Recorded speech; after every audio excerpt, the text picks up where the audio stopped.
is the candle 2 candle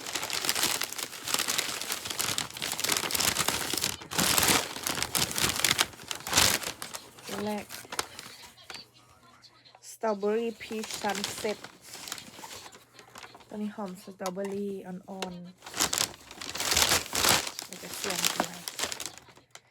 and the other one is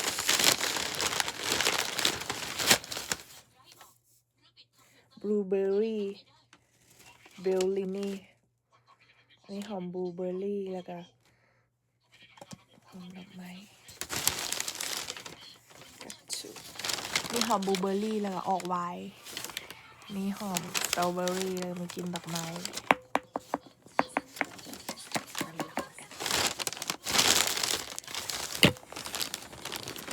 กระปุกหนึ่ง10 บาท